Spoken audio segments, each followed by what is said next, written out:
Welcome to 108 news Telugu. బులెటిన్ల ముందుగా headlines. అన్నా క్యాంటీన్లో తెలుగు తమ్ముళ్ల కుమ్ములాట. ఆ కేంద్ర మంత్రి తల తెచ్చిన వారికి నా ఆస్తి రాసిస్తా, కాంగ్రెస్ ఎమ్మెల్యే వెల్లడి. తుళ్లూరు మండలంలో నారాయణ పర్యటన, అమరావతి రైతులను కలిసిన మంత్రి నారాయణ. ఐఫోన్ 16 కోసం ఎగబడ్డ జనం, తెల్లవారుజాము నుంచి యాపిల్ స్టోర్ల మధ్య క్యూ. మెదక్ ఎంపీ రఘునందన్ రావుపై హైకోర్టు తీవ్ర ఆగ్రహం. అన్నమయ్య జిల్లా రాజంపేటలో అన్నా క్యాంటీన్ ప్రారంభ వేడుకలో తెలుగుదేశం నాయకులు పరస్పరం కొట్టుకునే వరకు వెళ్లారు. రాజంపేటలో పాత బస్టాండ్ వద్ద అన్నా క్యాంటీన్ ప్రారంభించాలని ఏర్పాట్లు చేశారు. ఈ సందర్భంగా టీడీపీ జిల్లా అధ్యక్షుడు జగన్మోహన్ రాజు, రాజంపేట టీడీపీ ఇన్ఛార్జ్ సుగవాసి, బాలసుబ్రహ్మణ్యం ముఖ్య అతిథులుగా వెళ్లారు. ప్రారంభించే దగ్గర గొడవ మొదలై పరస్పరం కొట్టుకునే వరకు వెళ్లారు. రిబ్బన్ కట్ చేయడానికి బాలసుబ్రహ్మణ్యం సిద్ధమయ్యారు. ఇదే సమయంలో జగన్మోహన్ రాజు కత్తెర తీసుకుని రిబ్బన్ కట్ చేయడానికి వచ్చారు. అయితే జగన్మోహన్ రాజు చేతిలోని కత్తెర తీసుకుని బాలసుబ్రహ్మణ్యం రిబ్బన్ కట్ చేసి లోపలికి దూసుకు వెళ్లారు.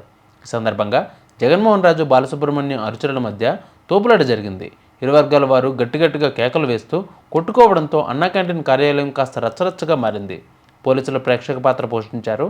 ఈ వ్యవహారానికి సంబంధించిన వీడియో సోషల్ మీడియాలో వైరల్గా మారింది. రాహుల్ గాంధీ నెంబర్ 1 ఉగ్రవాది అంటూ కేంద్ర మంత్రి రణ్వీర్ సింగ్ బిట్టు చేసిన ఆరోపణలపై ఖానాపూర్ కాంగ్రెస్ ఎమ్మెల్యే వెట్ప భోజన తీవ్ర స్థాయిలో ఫైర్ అయ్యారు. బిట్టు తలస నరికి తెచ్చిన వారికి తన ఎకరం 38 గుంటల వ్యవసాయ భూమిని రాసిస్తానని ప్రకటించారు. బిట్టుపై బీజేపీ కఠిన చర్యలు తీసుకోవాలని డిమాండ్ చేశారు. అటు బిట్టుపై కర్ణాటక కాంగ్రెస్ నేతల ఫిర్యాదుతో బెంగళూరులో కేసు నమోదైంది. తుళ్లూరు మండలం రాయపూడి సుమారు 3 కిలోమీటర్ల దూరంలో పొలాల మధ్య నిమ్మ తోటలో నివాసం ఉంటున్న రైతు కుటుంబం వద్దకు వెళ్లారు మంత్రి నారాయణ. రాజధాని కోసం రైతులు కేవలం 58 రోజుల్లో 34,000 ఎకరాలు స్వచ్ఛందంగా ఇచ్చారు. గత ప్రభుత్వం 3 ముక్కలాటతో పూలింగ్కి కొంత భూమి ఇవ్వలేదన్నారు మంత్రి నారాయణ. గత 2 రోజుల నుండి రైతుల వద్దకే వెళ్లి 17 ఎకరాలు తీసుకున్నామన్నారు. ల్యాండ్ పుల్లింగ్కి ఇచ్చిన వారికి 15 రోజుల్లోగా రిటర్న్ ఫ్లాట్స్ కేటాయిస్తామన్నారు మంత్రి నారాయణ. గ్లోబల్ టెక్ దిగ్గజం యాపిల్ తన ఐఫోన్ 16 సిరీస్ ఫోన్ల విక్రయం శుక్రవారం తెల్లవారుజాము నుంచే దేశవ్యాప్తంగా ప్రారంభమైంది. ఏఐ సాంకేతిక తరహాలో యాపిల్ ఇంటెలిజెన్స్తో శక్తివంతంగా రూపొందించిన ఈ ఫోన్లను కొనుగోలు చేసేందుకు కొనుగోలుదారులు యాపిల్ స్టోర్ల ముందు బారులు తీరారు. ముంబై, ఢిల్లీతో సహా పలు యాపిల్ స్టోర్ల బయట కొనుగోలుదారులు క్యూ కట్టారు. ఇందుకు సంబంధించిన వీడియోలు ప్రస్తుతం సోషల్ మీడియాలో వైరల్గా మారాయి. మెదక్ ఎంపీ బీజేపీ నేత రఘునందన్ రావుపై హైకోర్టు తీవ్ర ఆగ్రహం వ్యక్తం చేసింది.